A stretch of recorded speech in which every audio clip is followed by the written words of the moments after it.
सत साहिब सतगुरुदेव की जय।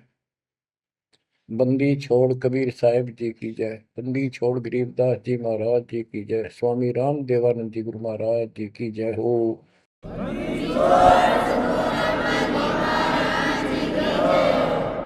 सर्व संतों की जय, सर्व भक्तों की जय, धर्मी पुरुषों की जय। श्री काशी धाम की जय, श्री सुडानी धाम की जय, श्री क्रोथा धाम की जय, श्री बरवाड़ा धाम की जय। सत साहिब गरीब नमो नमो सत पुरुष को नमस्कार गुरु के नहीं। सुर नर मुनिजन साधुआ संतों सर्वस नहीं। सतगुरु साहेब संत सब दंडो तुम प्रणाम। आगे पीछे मध्य हुए तिनको जा कुर्बान। नराकार निर्विषम काल जाल भय बंधन। निर्लेपम निज निर्गुणम अकल अनुपेशंदनम। सोहम सुरति समापतम सकल समाना निर्तल। उज्ज्वल हिरंबर हरदम अम्बे पर्व अथाह वार पार नहीं मध्य तुम। ग्रीव दोष मरत सिद्ध होई गणनायक गिरताना। करो अनुग्रह सोई पारस पद परवाना। आदि गणेश मनाओ गणनायक देवन देवा। चरण कमल लाओ आदि अंत करूं सेवा। परम शक्ति संगीत अमृत सिद्धि दाता सोई। अविगत गुण अतीतम सत पुरुष निर्मोही। जगदम्बा जगदीशन मंगल रूप मुरारी। तन मन अर्पो शीसम भक्ति मुक्ति भंडारी। सुर नर मुनि जन ध्यामय ब्रह्मा विष्णु महेशा। शेष सहस मुख गावै पूज्य आदि गणेशा। इंद्र कुबेर सरीखा वरुण धर्म राय जावै। समर्थ जीवन जी का मन इच्छा पल पावै। 33 कोटि अदारा जावै सहस 88। उतरै बहुजल पारा कट है यम की फांसी। कबीर सतगुरु के उपदेश का सुनिया एक विचार। जय सतगुरु मिलते नहीं जाते नरक द्वार। नरक द्वार में दूत सब करते खेचा तान। उनसे कभू नहीं छूटता फिरता चारों खाने। कबीर चार खानी में भरमता कबहू न लगता पार। सो फेरा सब मिट गया मेरे सतगुरु के उपकार। जय जय सतगुरु मेरे की। जय जय सतगुरु मेरे की। सदा साहिबी सुख से बसियो। अमरपुरी के डेरे की। जय जय सतगुरु मेरे की। जय जय सतगुरु मेरे की। सदा साहिबी सुख से बसियो। अमरपुरी के डेरे।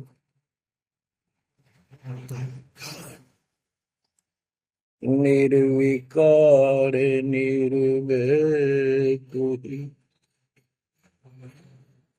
और सकल वैमा।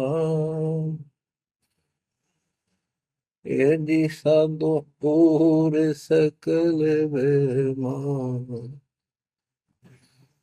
सब पर तेरी साहिबी, सब पर तेरी साहिबी, तुझ पर साहिब ना, निर्विकार निर्भय, निर्विकार निर्भय तू ही, पूर सकल बना, यदि साधु पूर सकल बना, सब पर तेरी साहिब, सब पर तेरी साहिबी, तुझ पर साहिब ना, निर्विकार निर्भय।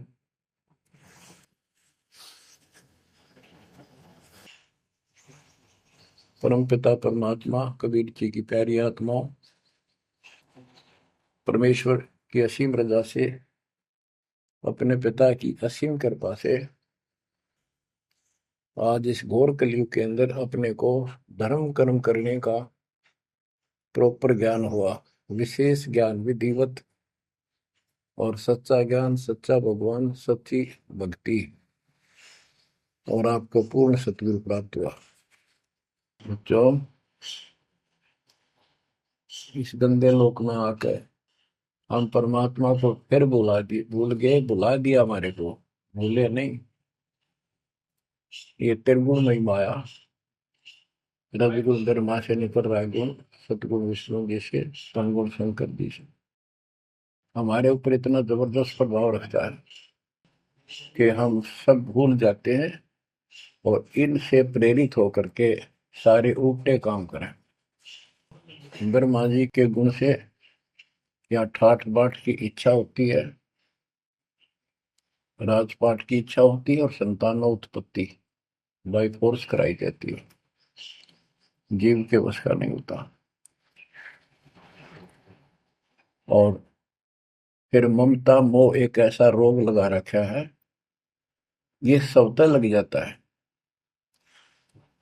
किसी से 10 दिन ठीक से बात कर ले, उससे मोह हो जा, और अपने परिवार में जन्म लेने वाले बच्चों को से तो होना ही होना, हुआ तो 8% सीने से लगाते हैं उनको। तो वो होता क्या है, ये काल का आहार तैयार करवाया जाता है। गीता अध्याय 7 श्लोक 12 में कहा है कि अर्जुन, रजगुण तमगुण सतगुण, रजगुण ब्रह्मा, सतगुण विष्णु, तमगुण शिव जी, इन तीनों गुणों के द्वारा जो कुछ भी हो रहा है उसका निमित्त मैं हूं, मैं इनमें नहीं हूं, यानी मैं इनसे अलग हूं, ऊपर हूं। रजगुण ब्रह्मा से उत्पत्ति, सतगुण विष्णु से मोह ममता एक दूसरे में जकड़ देना, सतीथी बोल रहे हैं इसको, अब टिके रहे यहाँ पर, और तमगुण शंकर से संहार। ये है यहाँ का प्रोसीजर। हमारी आंख कतई नहीं खुलती क्योंकि प्रेशर ज्यादा है, इतना दबाव है, जीव की अवस्था नहीं है। आपको इतना ज्ञान सुना दिया और सुना रहे हैं, इस ज्ञान से आपके अंतःकरण में ये फाइनल हो जाएगा एक दिन। क्योंकि बार बार कोई वस्तु सुनते हैं, उसका धीरे धीरे धीरे धीरे असर बनना शुरू होता है। हम बातें सुनते हैं, सत्संग सुनते हैं, विचार मालिक के सुनते हैं, वाणी सुनते हैं, तो एक बार तो कति वैराग आ जाता है कि सचमुच बहुत गलत जगह फंस गए, या कुछ भी अपना लेंगे। और उसके थोड़ी सी देर के बाद, क्योंकि मेरे को और काम भी करने होते हैं, ये व्यवस्था यहाँ की ऐसी है, तो फिर शाम तक कति भूल पड़ जाती है, बस मंत्र कभी कभी याद आ जाते हैं करने हैं, सुबह दोपहर शाम की वो नियमित सतुति भी याद रह जाती है।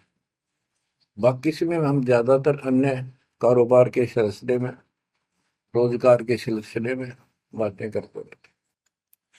वह फिर से थोड़ी सी भूल पड़ जाती है, फिर जब सत्संग सुनते हो फिर जागृति आती है। ये ऐसे चलेगा, चलने दो। जैसे आपको बताता हूँ, बार बार दास बताता है कि आप बच्चे स्कूल में जाते हैं, अध्यापक आता है, अपना उसका पीरियड लेता है, सबको सावधान करता है, ध्यान से सुनो, लाइन में बैठ जाओ। तो हम बहुत सतर्क होके उनकी एक एक बातों को सुनते हैं, नोट करते हैं, लिखते हैं, फिर याद करते हैं। उसके बाद हम फिर खेलते कूदते भी हैं, बच्चे घर का भी काम करते हैं, माँ बाप का हाथ भी बटाते हैं। लेकिन जो स्कूल के अंदर जो बातें सुनी थी, जो ज्ञान सुना था, वो एक अलग कोने में, मन के हृदय के अलग कोने में डिपॉजिट होना शुरू हो जाता है। और उसके अतिरिक्त हम और भी काम सारे करते रहते हैं जो पहले भी कर रहे थे। एक दिन हम विद्वान बन जाते हैं, वो काम फिर भी कर रहे हैं। इस ज्ञान को रह रहकर सुनने से एक दिन आत्मा कति दृढ़ हो जाएगी कि इस संसार में एक दिन भी रहने का नहीं है, ये संसार एक दिन भी। और कभी भी फिर शरीर यहां से छूट जाए, जाने का टाइम आ जाए, नो प्रॉब्लम। हमारी आस्था सतलोक में जाने की होगी, क्योंकि हमने वहां जाने का टारगेट बना रखा है।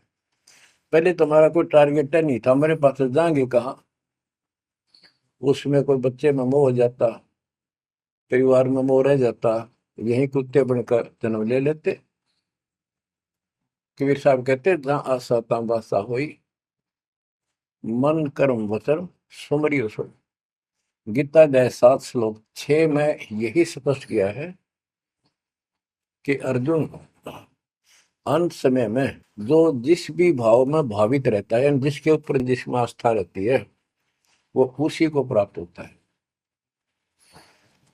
जब तक हम भक्ति नहीं करते, इस ज्ञान से परिचित नहीं होते, तो हमारा संसारिक संसारिक यानी परिवार में, संपत्ति में, इसमें कभी हम जकड़े बैठे होते हैं।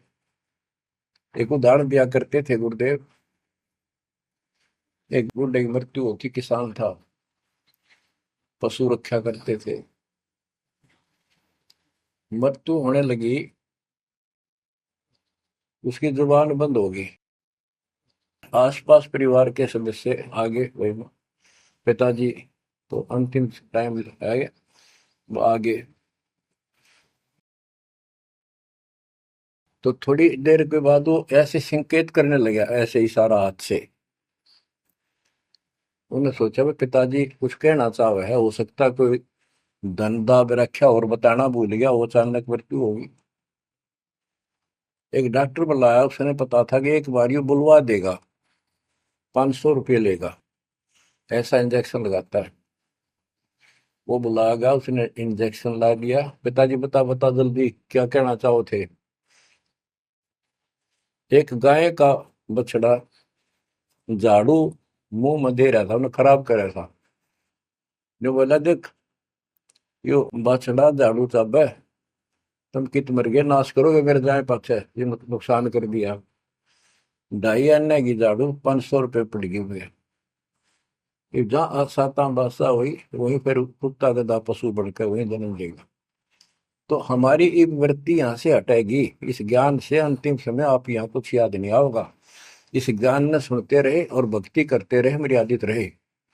ज्ञान के साथ साथ यह भक्ति आपको सहारा देगी अंतिम समय में, मन को उधर धकाने के लिए। वैसे नहीं धकता है, बहुत ताकतवर है, ब्रह्मा विष्णु महेश मन का आधार मान रहे। ये ज्ञान और इस भक्ति की शक्ति इस आत्मा को न धका देगी ऊपर। अंत समय में सेकंडों के अंदर सतलोक बैठे पाएंगे। इस पर लगे रहना, इस मार्ग से जैसे दास आपको बताता जाएगा। अमर करूं सतलोक पठाऊं, ताकि बंदी छोड़ करूं। कबीर साहब कहते हैं, मैं अमर करूं सतलोक पठाऊं भेज दूं, इसलिए बंदी छोड़ कर लाता। अब यहाँ ये क्यों हो रहा है, क्या हो रहा है, आपको सब पता है। पहले तो नहीं था, पर अब पता लग गया आपको, बिल्कुल सही पता लग गया।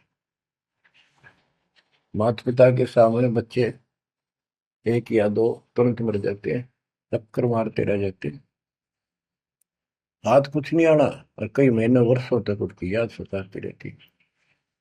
हम इतने विवश हैं, हम इतने बंद में हैं, हम कुछ नहीं कर सकते, लाचार हैं। एक राष्ट्रपति किसी देश का, या प्रधानमंत्री, या अन्य कोई सक्षम मानता अपने आप को, उसका इकलौता बेटा मर गया, प्रधानमंत्री, टक्कर मारा वो, टक्कर। और उससे पहले जब आकाश में वो हुई थी उसकी तुती, साथ में आकाश में रहा था, उसका दिमाग धरती पे पटक दिया। एक बताते हैं, महाभारत में प्रकरण आता है, द्रोणाचार्य, ये गुरु था कौरव पांडव का, और शिक्षा दिया करता, मोह मत करो, मोह सबसे बड़ा खतरनाक है।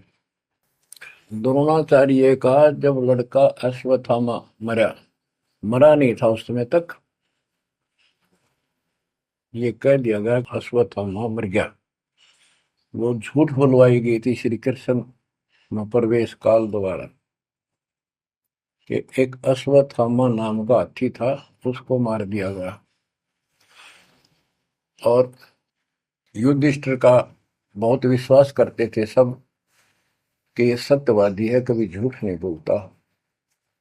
तो काल ने यह चाल चाली कि द्रोणाचार्य पांडवों की सेना को मार डालेगा। बहुत जबरदस्त तीरंदाज है, बहुत गजब का शूरवीर निशानेबाज है, इसको कंडम किया जाए। तो उसको कंडम करने का तरीका अपनाया कि इसको एक झूठी खबर फैलाई जाए कि इसको थॉमस का बेटा मर गया युद्ध में, फिर ये पागल हो जाएगा।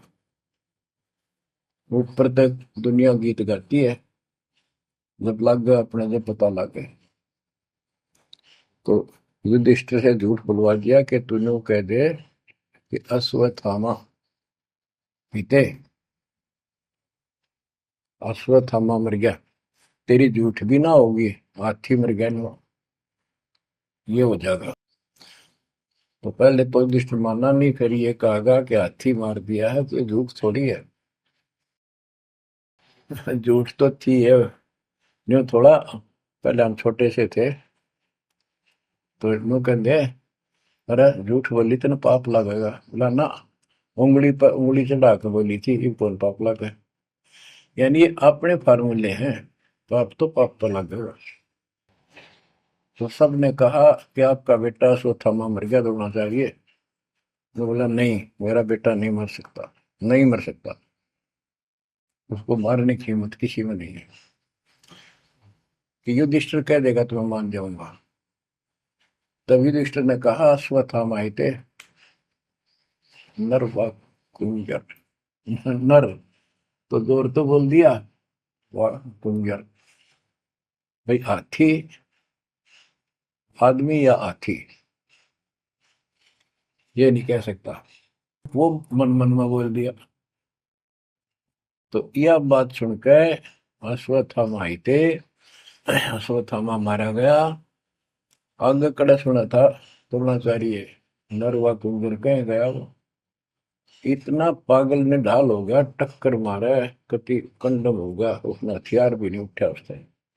और पांडवों ने वो गढ़ जीत लिया उस साइड का जहां वो मोर्चा डटे खड़ा था। तो बच्चों, ये मोह इतना जबरदस्त है, जीव के बस का नहीं है। और बनता कुछ नहीं, बचाओ कुछ नहीं। तो इसका बचाओ अब है तो ज्ञान हो, ये ज्ञान जो दास बता रहा है, ये आपके हृदय में जच जा कति, ये कुछ भी अपना नहीं है। 100 की 100 साची है, पर मन मानने तैयार नहीं, आत्मा को दबाए रखा है। ये सब काल आहार हमसे पैदा कराया जाता, जैसे कसाई बकरे पालता है।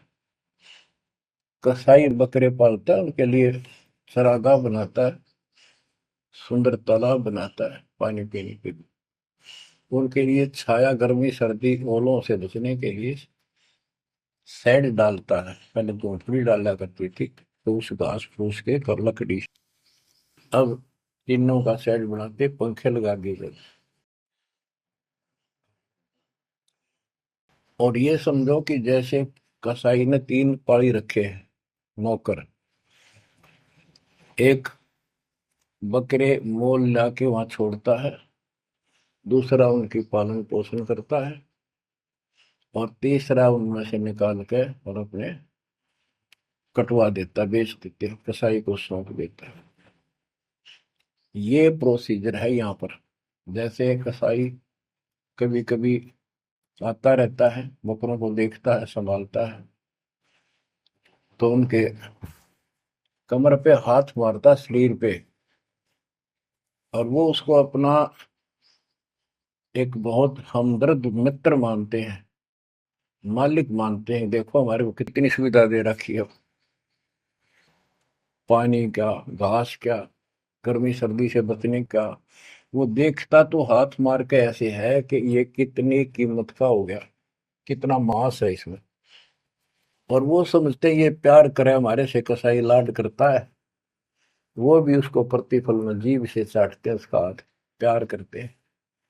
और कई कई तो उसके ऊपर पैर फैला कर उसको प्यार देना चाहते, सीने से लगाना चाहते हैं बकरे। ऐसा पशु भी प्यार देते हैं, उसको अपना मान। वो देख रहा है इसमें मांस कितना है, और नौकरों को बता देता है इन इनको निकाल लो। उसका कोई रहम नहीं है, कितना लाड करो, कितने उसके गुण गा। उसने उद्देश्य यही है, उसका मतलब यही था, उनको पालने का। कबीर साहब कहते खाई खुराक का पैन पोशाक का यम का बकरा पलता है। या बढ़िया बढ़िया माल खा के और सुंदर सुंदर कपड़े, ड्रेस, अटपट फैंसी के कपड़े, ये पहनेंगे वो पहनेंगे। कहते खाई खुराक का पैन पोशाक का यम का बकरा पड़ता है। काल के बकरे पड़न लग रहे हो तुम। इन बातों को बच्चों अच्छी तरह हृदय में बैठा लो, एक कोने में। संसार में रहेंगे, रहना पड़ेगा, लेकिन परमात्मा की शरण में रहेंगे, मर्यादित रहेंगे। काल का कोई अटैक आप पर नहीं होगा, ना आपके परिवार पर होगा, ना किसी धन संपत्ति व्यवसाय पर होगा। ये सत्कर मान लेना। हम मर्यादा को हल्के में ले लेते हैं, और ये हमारे विनाश का कारण होता है। गलती हम करते हैं, कोई काल का ऐसा अटैक आने का समय हो गया और वो नुकसान हो गया, तो भक्ति और छोड़ देते हैं, हो गया सर्वनाश। भक्ति छोड़ दी, भगवान की शरण छोड़ दी, फिर और कहाँ ठिकाना रह गया। कटी पतंग हो गई। कटी पतंग का कोई अस्तित्व नहीं रहता, कुछ देर उड़ जरूर सकती है, अंत में पता नहीं कि कर का पेड़, बबूल के पेड़ में उलझ कर फड़फड़ कर कपाटती है।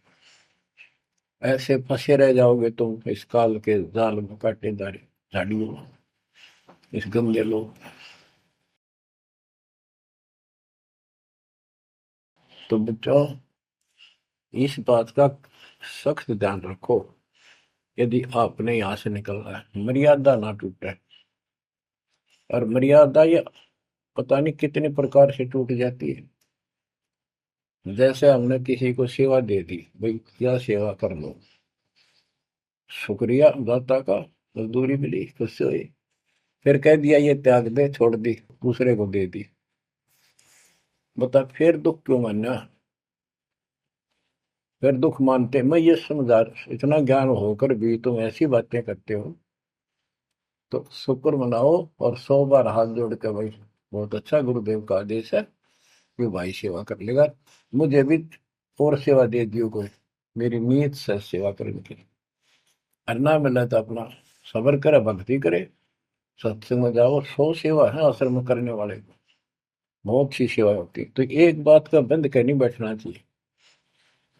ये प्रार्थना आती है, मेरे को कोऑर्डिनेटर की सेवा फेर दियो, ये भी कमजोरी है। जैसे एक डॉक्टर के पास बूढ़ा आदमी गया, कमजोर सा, वृद्धावस्था में अस्थि पिंजर बने जा शरीर का, जाके बता डॉक्टर जी मैं खड़ा होता हूँ तो चक्कर आते हैं, क्या कारण है? डॉक्टर बोला कमजोरी है, वीकनेस ऑफ बॉडी। बोला पिंडी दुख है, पिंडी, पैरों की। डॉक्टर बोला कमजोरी है। फिर वो व्रत बोला जी, मेरे सारा शरीर में भड़कुआ रहती है, यानी सारे शरीर में दर्द सा बना रहता है, चबक चबक नाड़ी करती है। डॉक्टर बोला कमजोरी है। वो वृद्ध गुस्सा होकर बोला डॉक्टर ने, तो डॉक्टर है गम चक्कर है, एक का बात जाना है कि कमजोरी है, कमजोरी है, और भी तुम्हें पता होगा। डॉक्टर बोला ये भी कमजोरी है, this is also due to weakness. ये क्रोध भी कमजोर आदमी ने घनाया कर, यह भी कमजोरी है। तो बच्चों यह सारी ये कमजोरी है जो मर्यादा से नारी हटकर करोगे, चाहे कुछ भी कर लियो। मर्यादा को हल्के में ना लो। जैसे हमने इतने सारे नियम बना दिए, भक्ति करनी है तो इनका पालन करना पड़ेगा, नहीं तो फिर गधे बनकर कुमार के नियम में चलना पड़ेगा। एक कदम भी अपनी मर्जी से नहीं जा सकते, बैल बनकर नाथ डल जाएगी, खच्चर बनकर बग्गी में दौड़े जाओगे, रेड़ी में, फिर चलेगी क्या आपकी मर्जी। असंग जन्म तन मृत्या हो गए, जीवित क्यों ना रे। दवा दस दर मद मैल मठ बोरे, बोर ना दे धरे रे। तो बच्चों जीवित मर लो, इन बातों को छाती में धर लो, हृदय में बैठा लो, कति मस्तिष्क में। ये संसार आपका नहीं है, ये परिवार आपका नहीं, ये संपत्ति या कार कोठी तेरी नहीं, गरीब काया तेरी है नहीं, ये माया कहां से हो। चरण कमल में ध्यान रख, इन दोनों को खो, इनको भूल जा, अपने गुरु जी के चरणों में ध्यान रख, उनके बताए दिशा निर्देश के आदेश से आधार से अपना जीवन निर्वाह कर। बच्चों आंख खोल लो, बार बार ये बातें बताई जाती हैं। जब ऊक चुक हो जाएगी फिर तो रोना शेष रहेगा, नथिंग एल्स। इस मार्ग में अहंकार इंसान को मारता है। किस चीज में अहंकार करो, माया होगी तो अहंकार होगा, कोई पोस्ट पद ठीक सी होगी तो अहंकार होगा, शरीर स्वस्थ है, थोड़ी सी जान, अहंकार हो गया। एक परिवार में पांच चार लाठी ठाणिये हो गए तो अहंकार हो गया, और अपने बॉडी की ताकत का अहंकार। और भी सैकड़ों कारण है जो इंसान के मन में दोष पैदा हो जाता है। तो ये इंसान का सबसे बड़ा खतरनाक शत्रु है। परमात्मा को अहंकार पसंद नहीं, और छोटी मोटी गलती को माफ कर सकता है। रावण था जिसे अहंकार नहीं छूटा, 10 मस्तक सर भी काट दिए, 10 बार काट दिए तो वापस दे दिए, ले भाई। ये सारा कुछ खेल कबीर साहब का किया, सारा कुछ। ये आत्मा परमात्मा की है, चाहे आज राक्षस है, चाहे कोई कसाई है, चाहे देवता है, चाहे ब्रह्मा विष्णु महेश है, चाहे कीड़ी आती छोटे जीव है, कोई स्त्री पुरुष है, बालक बच्चे, जीव जंतु सब उसके हैं। काल चाहता भक्ति से खत्म हो जा, ये भक्ति में इनकी आस्था खत्म हो। मालिक चाहता है इनकी भक्ति में आस्था खत्म ना हो, फिर तो कति गए काम क्या है। जो भी जैसी साधना मालिक के नाम पर बैठ कर कहीं कर रहा है, उसके पिछले संस्कार से, उस भक्ति से जो उसको मिलना है, उसके साथ साथ परमात्मा उसको सहारा देते हैं। जैसे रावण ने सिर काट दिया शिव जी के निमित्त, तो भगवान के नाम काटा उसने, वो भगवान की खोज में निकला था। साधना गुरु गलत मिलने से उसको मार्ग गलत मिल गया। पिछले जन्म के संस्कारी ही इतने सेक्रीफाइस कर सकते, इतनी कुर्बानी कर सकते, वैसे नहीं हुआ करते। तो पिछले जन्मों में वो भगवान का भगत रहा है, फिर इतना बिगड़ गया कि राक्षस बन गया। तो उस मालिक ने उसको 10 शीश वापस दिए, लेकिन बकवाद करी तो अंत बुरा हुआ। उसके कर्म मद सिद्धि सिद्धि की, उनसे धन दे दिया, वो धन भी यही छोड़ गया। गिरफ्त सर्व सोने की लंका होती, रावण शरण दी, एक पलक में राज विराजी, जम के पड़े दी, मन तो सुख के सागर बसरे, और न ऐसा यसरे। क्या मांगो कुछ थिर न राही, देखत नैन चला जग जाई, 1 लाख पूत 1.25 लाख नाती, उस रावण का आज दीवान बाती। एक पुत्र मांगते फिरते हैं, एक बेटा देते, हे भगवान बेटा हो गया। बेटियों की तो हम गिनती नहीं करते, बेटा चाहिए बेटा। वो किस लिए उगलछमी पैदा कर रखी थी कि बेटा ना हो, यहाँ तक गति नहीं होगी माँ बाप की, क्योंकि अंत समय में जेठा बेटा, बड़ा पुत्र माँ बाप का अंतिम संस्कार कराए, यानी उसने फूका है, फिर उसकी अस्थि डाल का है, फिर उसकी क्रियाक्रम करावे, तो उसकी गति हो। और जिसका बेटा नहीं, उसकी गति नहीं हो सकती, उसको तो संतान वाला मानते भी को नहीं, मना नहीं करते थे। अब तो ये चांदना होगा, रोशनी होगी, बेटा बेटी है, कितनी मूर्खता का काम था। लेकिन काल ने तो उल्टी पढ़ाई पढ़ानी, उल्टा रास्ते डालना, और वो होना एक परंपरा बनाकर बैठ गए, वो एक लकीर के फकीर होंगे। जैसे राजा दशरथ का सबसे बड़ा बेटा रामचंद्र था, उसको राज दे दिया, और बच्चों फिर उसको वनवास देना पड़ गया मजबूरी में। रामचंद्र जी वनवास में चल पड़े। राजा दशरथ का इतना मोह था अपने बच्चों में, रामचंद्र में विशेष, और जो बिछुड़ा उसमें ज्यादा हुआ करे, तो नो चल पड़ा, महल के ऊपर चढ़ के देखा, दिखता रहा, पर नहीं दिखा, तो चौबारे की अटारी पर चढ़ गया, चौबारे पर चढ़ कर जहां तक उससे दिखा, फिर मुंडेर पर चढ़ गया, एडी ठाई गिर गया, वहां से जमीन पर गिर गया, गिरते मर गया। अब रामचंद्र वापस नहीं आया, उसका अंतिम संस्कार किसने करा? वो पूछने वाला वे मंदबुद्धियों ने, जो दुनिया को भ्रमित क्या करते थे, किसी की अकल वहां नहीं गई, वहां तक जेठा बेटा था ही नहीं, फिर उसके अंतिम संस्कार किसने करे? दूसरा न करे होंगे। तो ये बात कहने की है, तो इसका मतलब उसकी गति हुई नहीं, बेटा होते हुए भी अंतिम संस्कार नहीं कर सका। तो इन बातों ने छोड़कर सतगुरु कबीर साहब द्वारा जो ज्ञान दिया है, इस पे दृढ़ हो जाओ। देखो, हमारी सारी बात उल्टी है। भक्ति मार्ग में बेटा है, बेटी है, अच्छी बात है, परमात्मा के चरणों में लग गए दोनों, तो हम तो बरी से हो गए, क्यों? भगवान आप पर खड़ा हो गया। और बेटा भक्ति नहीं करता, बेटी करती है, तो एक कौडी का नहीं हो बेटा, किसी काम का। कबीर साहब कहते हैं, राम रटत कन्या बलि, साकर बलाना पूत, छेरी के गलगल थना, छेरी के गलगल थना, जिसमें दूध न बूत। बकरी के गल में एक खाल डाल लटका रहा, थन के साथ व्रत की खाल, कहते वो बेटा था गल का, ऐसे वजन है सिर पर, बेमतलब का व्रत का दिखावा दिखावा है। और वह बेटी अच्छी, राम रटत कन्या बली, सकट बलाना पूत।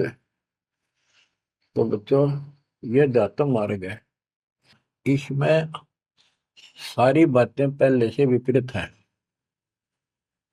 देखो, बेटा ना होगा, बेटी बेटी होगी, तो यहाँ सृष्टि नहीं चलेगी, और बेटी बेटी होगी, बेटा नहीं हुआ, तो भी दिक्कत संसार की सृष्टि में आ सकती है।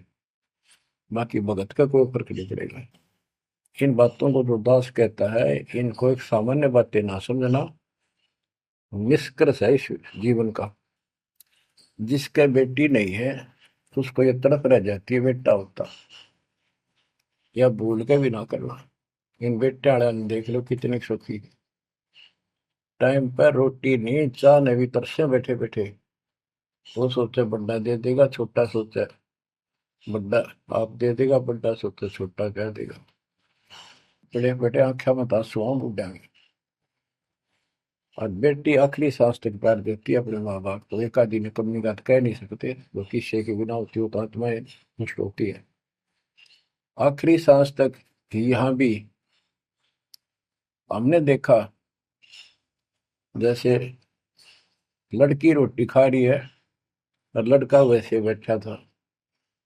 माँ ने कहा बेटा वो सामान ला उठा कर, मैं रोटी तैयार बनाऊं भोजन। बेटा बेटा ना लाऊं, यूं कौन खोया लावे। बेटी तो कया भी कोई ना, रोटी खाती खाती छोड़ के आन की थी, एक 10 साल का की होगी, लड़का 12-13 साल का। उठ कर रोटी छोड़ के हाथ धोकर और सामान लाकर माँ को दे दिया। लेकिन फिर भी बेटे में मोह ज्यादा और बेटी में नहीं। इसका कारण यह था कि हमने बेटी को बाहर बना लिया इस गलत रीति रिवाज। बेटी तो 15-16-20 साल की मेहमान होती है आपकी। ये तो परमात्मा की बेटी 2 गुना का सुधार करती है। आगे जाके घर बसावे, उस परिवार को भी सुधारे और माँ बाप के अंदर मोह न्यारा रहे। तो भाव ये है कहने का, अगर बेटा नहीं है ना और भगत है, उसके सब भगवान धरती पर नहीं। प्रथम तो वो है जिसका कति संतान नहीं, वो भगवान। दूसरा वो है जिसका बेटा ना हो, बेटियां की करके शादी वृद्धावस्था में अपना लेकर मारा जाता है। और बेटी वहां बैठी भी माँ बाप की चिंता करेंगी और कोई ना कोई सुविधा उनको देती रहेगी। और बेटा छाती पर रह के भी खून फूक के जाएंगे, कति साफ दिखाई दे है, इसमें कोई मानो तो ना मानो। लेकिन बेटे भी हैं, ठीक है, और उनमें वो भी भक्ति करो, आप भी करो, कुछ दिन में उनको समझ आ जाएगी। पुत्र वधु भी भगवान से डरने वाली हो जाएंगी, माँ बाप का ध्यान रखें, वैसे कोई विकल्प नहीं इसका। लेकिन इस दुख को हम अच्छा मानते हैं पुत्र ना होने से। हम तो काल ने गधे बना रखे हैं। जितना कष्ट हमें रहे और वजन लग जा रहा है तो हम सीधे चाला और कम हो जाता मानने को नहीं।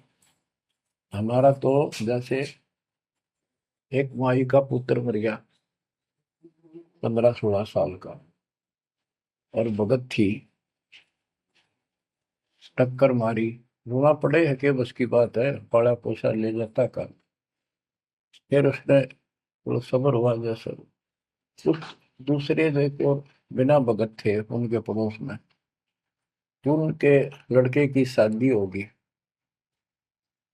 और वह पत्नी थी बदचलन, उनको समझाने की चेष्टा करी कि तू ऐसा ना कर। लेकिन वह तो मानी नहीं, उसने वही फांसी खा ली। अब वह भी मर गई और वो बेटा भी जेल में, और वो सारे जेल में। वो दहेज के कारण, एक बेटा था ऐसे ही, उसने बहू को प्रताड़ित किया दहेज लेने के लिए। गरीब घर की लड़की थी, उसने सुसाइड कर लिया। वैसे सुसाइड करना कोई विकल्प नहीं है, इसे गंदे आदमी को छोड़कर कुमारी रह ले, अपने घर पे बैठ गया। तो उस बेटे के कारण माँ बाप ने भी सजा हुई, बहनों तक भी जेल होगी। इसे बेटे ने के फूका, ईसा तो पहले मर जाता था अच्छा था। लेकिन हम इस बात को मानने को तैयार नहीं है, ना मानने के जब क्या कर लोगे, काल तक आ गया, मारे जाओ टक्कर। तो कहने का भाव ये है कि इन विचारों से अपने मन को सेट रखो, परमात्मा जो करता है वो सही करता है। जैसे आपको बताते रहते हैं, एक बार हजरत मूसा जी, यहूदी धर्म के प्रवर्तक में, से किसी ने पूछा सत्संगी ने कि आज के दिन सबसे बड़ा इल्म वाला यानी ज्ञानी कौन है, उसने अपने आप को बताया। तो उसका अल्लाह बोला, जिसको खुदा मानते हैं, जिसने कुरान का ज्ञान दिया, बाइबल का दिया। कि मूसा तने ये बात बहुत गलत की, मुझे अच्छा नहीं लगा, तुमने अपने आप को कैसे कह दिया मैं सबसे विद्वान हूँ। अब मूसा जी भी अपनी जगह ठीक थे जी, यो ज्ञान आपसे प्राप्त हुआ, आप भगवान खुदा हो, और खुदा जो ज्ञान देता हुआ सबसे उत्तम होता है, मैं उसी के आधार पर कह दिया। बोला नहीं, तेरा ज्ञान तो अल खिजर के ज्ञान के सामने फर्स्ट भी नहीं, कुछ भी नहीं है। तो अलखिजर के पास मूसा जी पहुंच गए। अलखिजर जी ने कहा, कबीर साहब थे वो, कि मेरी तो बातों को माननेगा नहीं, विश्वास नहीं करेगा, जो मैं को बातें माननी पड़ेगी, कोई ऑब्जेक्शन नहीं होना चाहिए, और बोल लेगा नहीं, सुन देखता देखता रही। वो बोला, मूसा जी बोले, बिल्कुल महाराज, जैसे आप कहोगे, मुझे सब्र करने वाला पाओगे, कति मैं ऑब्जेक्शन नहीं करूंगा आपकी बातों में। अगर तू खरा उतरा तो ज्ञान बताऊंगा, ना बताऊंगा नहीं। उसने रास्ते में चलते, एक जवान लड़का था, 17-18 साल का, अलखिजर ने पकड़ के और उसकी गर्दन पकड़ के मार दिया। तो मूसा जी बोले, तनिष बेकसूर को मार दिया, तेरा दिमाग खराब है, यूं क्यों मारा तेने, क्या बिगाड़ा तेरा इसको। तो अलखिजर बोला, मैंने कहा था मैं जो करूँ तू देखता रहिए, बोलना नहीं है, मेरी क्रिया पे अविश्वास ना करना। मूसा जी ने अपनी गलती मानी, चल पड़ा। ऐसे ऐसे 2-3 और कारण गए, सब में उसने ऐसे ऑब्जेक्शन किया। आखिर में वो बिना हार गया मूसा, कि मैं इस योग्य नहीं, मैं आपकी बातों को अविश्वास करता रहा हूँ। लास्ट बता दिया कि इस क्रिया के बाद तो फिर ऑब्जेक्शन किया तो मैं तेरे से बात नहीं करूंगा, ना पे बताऊंगा। ज्ञान बोला भी ठीक है, उस पर भी हार गया वो। तब अलखिजर बोला, सुन ले, ज्ञान तो तूने बताऊ नहीं, तो वो लड़का क्यों मारा था। वो ऐसा दुष्ट पैदा हो गया था, इसके माँ बाप भगत हैं, और उनको इतना परेशान करता, वह रो रो का टाइम काटते। उसके स्थान पर भगवान ने उनके घर में 50 साल की उम्र में एक बेटी का जन्म दिया। उनका सुखी जीवन रहा। ये प्रमाण है उसके अंदर, बाइबल के अंदर। तो बच्चों, ये सत्कर मान लो, मालिक जो करे उसको सही मानो। ऊक चूक हो भी जाए तो भगवान से दूर ना हो जाना। वो जो करेगा भगवान कभी गलत नहीं करेगा, ये तो आपने मानना ही पड़ेगा। गलत तो हम करे बैठे, हाँ यू काल करवाने लगेगा, पर रोज गलत हुआ है, एक दिन भी तो नहीं। तो बच्चों, परमात्मा की प्रत्येक क्रिया पर विश्वास रख कर चलो तुम। हमने चाहे कितना नुकसान होता दिखे, राज्य करमता राम की रजा दर शीश, दास गरीब दरस परस, तिस बैठे जगदीश। हम अपनी विचारधारा को ऊपर रखा है, जो घिसी पट्टी और बिल्कुल बकवादों से भरी होती है। इस कारण से हम भगवान पे विश्वास, गुरु जी पे विश्वास, और सब क्रियाओं पे विश्वास करके अपने कर्म छोड़ के फिर काल के जाल में फंसे रह जाते। और वहां कुछ है ही नहीं वो तो सारे उल्टे कर्म, बेसिक परंपरा बनावटी है। बच्चों, विश्वास करो अपने बंदी छोड़ पे, विश्वास नहीं करोगे तो मार खाओगे। गरीबदास जी कहते हैं, गरीब सर्जन अर्जुन को सतगुरु मिले, मक्के मदीने माही, 64 लाख का मेल था, दो गन सब ही जाही। गरीब चंडाली के चौक में सतगुरु बैठे आए, 64 लाख गारत गए, दो रहे सतगुरु पाए। गरीब सरजुन अर्जुन ठाहरे, सतगुरु की प्रतीत, सतगुरु यहाँ ना बैठिए, यो द्वारा है नीच। गरीब ऊंच नीच में हम रहे, हांड चाम की दे, सरगुन अर्जुन समझियो, रखियो शब्द सने। बच्चों, सरजुन और अर्जुन नाम के दो मुसलमान थे। इनके नाम तो मुसलमान पद्धति पर थे। परमात्मा मक्का मदीने में गए तो वहां बहुत से चमत्कार किए। इन दोनों आत्माओं को समझ में आई ये बात। फिर ये सारी संगत में वहां मुसलमान थे, 2 वक्त मुसलमान रहे। इन्होंने कहा, वैसे तो काफी थे मुसलमान भी, पर ये विशेष दृढ़ थे, सब नियमों का पालन करने वाले थे।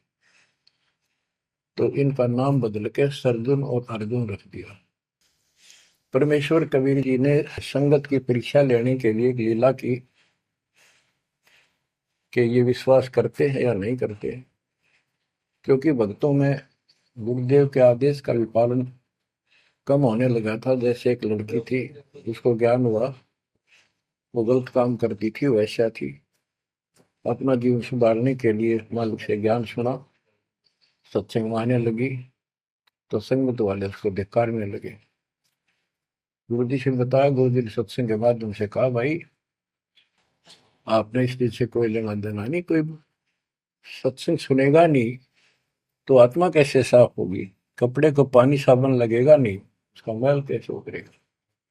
फिर भी वो जैसे तैसे अटपट करते रहते हैं। एक दिन मालिक ने परीक्षा ली, एक लड़की उस वैश्या को हाथी पर बैठाया, हाथी किराए पर लिया, हाथ में गंगा जल, सफेद पानी बोतल में भर लिया जैसे शराब हो, लड़की के कंधे पर हाथ रख लिया, सारी काशी में घुमा दिया, साथ में रविदास जी थे। तो जितने भी सबको पता चलता है, लोग देखते गए, शिष्यों को बुला बुला के लाओ, देख हम तो क्या करते, वहां पर वैश्या तक जाती है, दुल्हा कैरेक्टरलेस है। पहले तो हम भगवान क्या करते उसको, इतने सुख दे दिए, जिसमें जान निकली पड़ी थी, टोटा दुखी कर रहा था, शरीर में कष्ट थे, कहीं सुबह का रोटी भी नहीं थी, और इतने ठाठ कर दिए गुने दिनों में। जब तो भगवान थे, आज वो शैतान लगे। ये हमारी कमजोर बुद्धि, जीव बुद्धि की सोच थी। सब परमात्मा को छोड़कर दूसरी साधना करने लग गए। गरीबदास जी कहते, बड़ुआ बड़ुआ सब कहे, कोई ना जाने खोज। क्यों ऐसे किया था उस बालक ने, इसको कोई नहीं समझ सका। दास गरीब कबीर कर्म, बट सर का बोझ। कि वो इतने शिष्य बना लिए थे, उसका भार गुरु पे होता है उनको पार करने का। और वो सारे निकम्मे हो गए थे, अविश्वास कर रहे थे, मर्यादा का पालन नहीं करते थे, तो एक का झटके में सारे आप पड़ गए, वो भार सारा उतर गया। तो उस समय अर्जुन सर्जुन बाहर गए हुए थे, उनका ड्यूटी लगाई थी, तू जाया करो मुसलमानों के मेला में, वहां समझाओ लोगों को। तो मक्का मदीना से ये आए। उस समय सारी लीला हो चुकी थी, और कबीर साहब उनकी परीक्षा के लिए उस दिन भी उस लड़की के घर जा बैठे, वैश्या के आंगन में। अर्जुन सर्जुन को बताया कि गुरुजी तब भाई कति गिर गए, जुल्म कर दिया सरेआम, वैश्या के साथ हाथी में घूम रहे थे, शराब पी रहे थे। अर्जुन सर्जुन को विश्वास नहीं हो रहा था कि ऐसी क्या बात कर रहे हो, ऐसी बात कहने से ही पाप लगता है गुरु जी के प्रति, तुम ये बोल क्या रहे हो। तो एक बोला, मैं अभी देख कर हूँ, आज भी वहीं बैठे ना, एक ही ना, तो जा देख ले, देख लो जाके। वो दोनों वहां गए, परमात्मा बैठे थे, लड़की पैर दुबारी, गुरु जी बैठे चारपाई पे, बेटी बैठी नीचे। तो गुरु जी को शिक्षा देते हैं, गिरिप सर्जुन अर्जुन ठहरे, सतगुरु के प्रतीक। यानी उनने कुछ दृढ़ता दिखाई थी, फिर जाके देखा तो वहां सतगुरु से बोले, सतगुरु आना बैठिए, यो द्वारा है नीच। हे सतगुरु, आप यहाँ ना बैठो, ये तो एक नीच औरत का घर है। परमात्मा बोले, गरीब ऊंच नीच में हम रहे, ये हाड चाम की दे, तुम्हारी हाड चाम की दे है, इसकी वही। अर्जुन अर्जुन समझियो, रखियो शब्द स्नेह। तुम समझ जाओ, अपनी भक्ति कर लो, जो नाम दिया, इन बातों में कुछ नहीं दे रहा। तुम गुरु को शिक्षा देते हो तो मेरे गुरु हो गए। ऊंच नीच में हम रहे, ये हाड चाम की दे, सरजुन अर्जुन समझियो, रखियो शब्द स्नेह। तो उनकी आंखें जब खुल गई, पैर पकड़ लिए, माफ करो गुरुदेव, मेरे नीच आत्मा है, हमसे बड़ी भूल होगी, क्योंकि वो चाहती उनको भक्ति भक्ति। फिर परमात्मा ने कहा, बेटा कितनी बात बना लो एकदम, मेरे प्रति वो भाव थारा हो नहीं सकता, तुम्हारे मन में मैल आ चुका है, और ईब मेरे इस शरीर से, गुरु रूप से तुम पार नहीं हो सकते। फिर रोए बुरी तरह जी, फिर उद्धार कैसे होगा? फिर बता कि दिल्ली से 10 मील दूर पश्चिम की ओर किसी गांव में हम फिर आएंगे, हमारा एक भक्त आएगा, उसको दीक्षा देंगे, दीक्षा उससे लेकर तुम कल्याण को प्राप्त होगे। तो वो कहते हैं वहां से चल के वृद्ध अवस्था में हमायूं गांव है खरकोदे के पास, वहां आकर उनके कति वृद्ध हो गए, मालिक की कृपा से वो 200 साल जिए ऊपर से।